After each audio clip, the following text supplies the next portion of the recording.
Olá, como vocês estão? Espero que bem. Acreditem ou não, os descendentes dos vikings têm um rito só deles, onde a passagem de um grau para o outro depende do conhecimento total do grau anterior.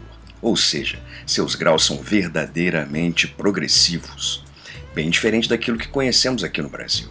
Ficou curioso? Então assista o vídeo até o final e vamos conhecer a maçonaria dos filhos de Ragnar Lodbrok. Mas antes, não deixe de se inscrever no canal, dar aquele tapa no like, deixar o seu comentário, compartilhar este vídeo para que ele possa ganhar relevância.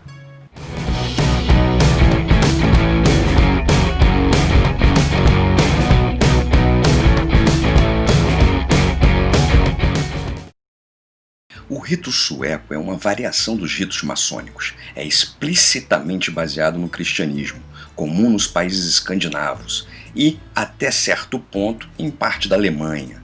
É diferente de outros ramos da maçonaria, pois, em vez de possuir os 3 graus de fundação independentes e graus colaterais e corpos anexos, ele possui um sistema integrado de 10 graus. Também é diferente, pois em vez de apenas passar pelos graus, o progresso no rito sueco se baseia na passagem progressiva através dos 10 graus existentes. O rito sueco é o rito maçônico padrão e habitual na Suécia, Noruega, Dinamarca e Islândia. Na Finlândia, existe um acordo de jurisdição compartilhada entre a grande loja nativa da Finlândia, tradição maçônica anglo-americana e uma grande loja provincial da Ordem Sueca dos Maçons. Uma forma variante do rito sueco é trabalhada na Alemanha por uma das suas 5 grandes lojas, onde é um dos 5 sistemas maçônicos diferentes que coexistem no grupo das grandes lojas unidas da Alemanha. Uma diferença fundamental é a posição do rito sueco sobre a afiliação religiosa. A maçonaria, em um modo geral, reconhecida pela Grande Loja Unida da Inglaterra, requer uma crença em Deus, mas aceita candidatos de qualquer religião, enquanto a maçonaria sueca é especificamente cristã e requer uma crença trinitária cristã em todos os seus membros. Apesar dessa exigência do rito sueco, as principais constituições do rito são todas reconhecidas como regulares pela Grande Loja Unida da Inglaterra e mantêm toda a sua amizade. Os membros devem ter pelo menos 21 anos de idade e boa reputação. Eles devem ser recomendados por pelo menos 2 membros maçons, um dos quais deve ter pelo menos o 7º grau e o outro pelo menos o 3º. A regra tradicional de que o candidato deve vir por vontade própria e concordância é aplicado no rito sueco, e a solicitação para ser membro sem ter sido convidado é estritamente proibida. Um requisito final é que o candidato professe aderir a uma fé cristã predominante, afirme que é a melhor de todas as religiões possíveis e jure nunca abandoná-la. Se a crença cristã do candidato estiver em dúvida, uma certidão de nascimento pode ser solicitada. Nos países escandinavos, as certidões de nascimento contêm um campo para a religião, devido à história religiosa das nações escandinavas. A maçonaria do rito sueco tem fortes conexões com as várias igrejas luteranas nacionais, que são as igrejas majoritárias de todas as nações do rito sueco. No entanto, membros de qualquer denominação cristã trinitária são aceitos como membros. Membros de seitas não reconhecidas pelo Conselho Mundial de Igrejas não qualificam um candidato a membro do rito sueco. Isso inclui os Mormons, a Igreja da Unificação, que são conhecidos como os Munis, e as Testemunhas de Jeová. Há uma única progressão nos graus do rito sueco, em oposição aos múltiplos graus laterais e órgãos anexos da maçonaria anglo-americana. Os maçons do rito sueco ingressam no nível de aprendiz inscrito e, com o tempo, tornam-se irmãos iluminados da direita de Santo André. A moralidade e o simbolismo ensinados nos graus de São João são os mesmos da Blue Lodge, Craft e Simbolismo. Além disso, os mestres maçons do rito sueco e mestres maçons de outras partes do mundo são totalmente aceitos como visitantes nas lojas uns dos outros. Dito isto, o layout da loja de São João e o da loja azul são completamente diferentes, assim como o ritual. A figura central da narrativa do mestre maçom é a Dona Irã, e não Irã Abif. O rito sueco coloca mais ênfase no místico e no espiritual, em contraste com a versão anglo-americana da maçonaria, que prioriza o aprendizado por rotina. De acordo com Alex Davidson, o clima em uma loja inglesa é relaxado e amigável, em comparação com a misteriosa, intensamente solene e quase mística atmosfera do rito sueco. Há menos ênfase na aprendizagem mecânica do rito sueco em comparação com o primo inglês, enquanto a maçonaria inglesa coloca importância no chamado ritual de palavras perfeitas, isto é, comprometido com a memória e repetido sem um único desvio do texto preparado, o rito sueco prefere os candidatos a entender o espírito do ritual. Além disso, os candidatos são examinados quanto à sua proficiência no grau anterior. Com isso, antes de serem aprovados, os candidatos são obrigados a escrever os pontos mais importantes da moralidade ensinada no grau anterior. A maneira pela qual uma loja do rito sueco é chamada para trabalhar e para o descanso também é diferente da maneira inglesa. Os vigilantes não têm pedestais, ao contrário, eles usam maços hiperboloides, sem cabo, semelhantes ao martelo do Senado dos Estados Unidos da América, com os quais atingem o punho das suas espadas.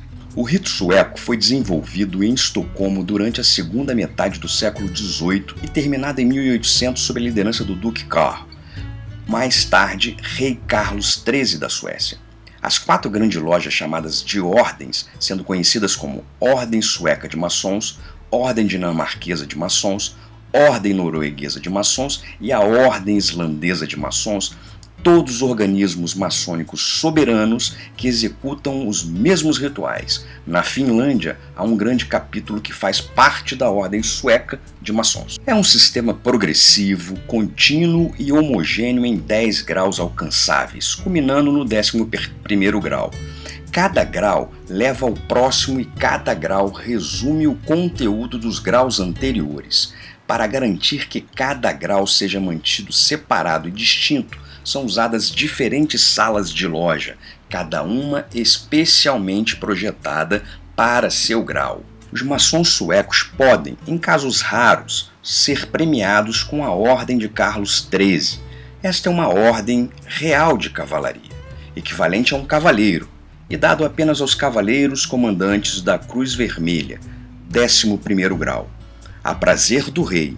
Embora seja jocosamente denominado 12º grau, a Ordem de Carlos XIII não faz parte do rito oficial sueco e não é classificada como grau maçônico. Existe um ritual para progresso em cada grau e o mestre segue o manuscrito ao trabalhar em uma loja, mas algumas partes do ritual devem ser memorizadas e realizadas de cor. O sistema é agrupado em 3 divisões com 10 graus no total, que todo irmão pode alcançar eventualmente. A progressão através dos graus é lenta, especialmente nos graus mais altos, embora haja variação entre alguns dos 4 países.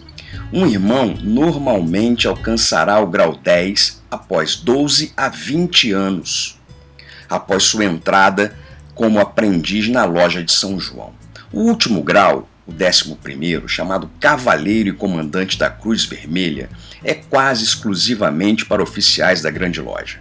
O anel maçônico é dado no 8º grau e consiste na costumeira Cruz Vermelha de Santo André e, às vezes, com o lema maçônico Veritas Persuadet. É usado no dedo indicador da mão direita. Os graus são assim divididos: graus de São João, de 1 a 3, aprendiz, companheiro de ofício e mestre maçom. Essa divisão está intimamente relacionada aos rituais das lojas do craft, e o tempo normal para um maçom ser elevado a mestre é de 2 a 3 anos. Graus escoceses de Santo André, de 4 a 6.